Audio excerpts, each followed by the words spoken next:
So, how many of you know somebody who has been diagnosed with cancer, had a heart attack, had a stroke, maybe been diagnosed with heart disease?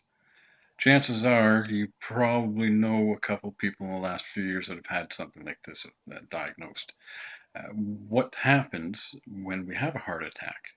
Well, generally, you're going to be off work for a little while because, well, you've got to get better. You've got to recuperate. The heart's a muscle. You need to make the muscle feel better. What happens when you can't work for a while? Well, I think there tends to be some money issues.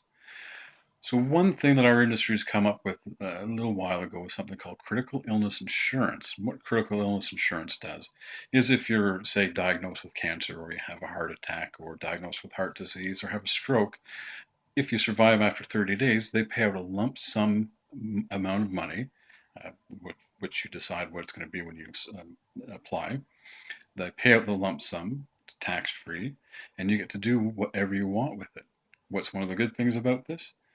Well, you have a stroke. What's something that you need to do with that? Well, you're going to have to do a few things to your house because you need to be able to get in and out. But you can use the money no matter what you want to use it for.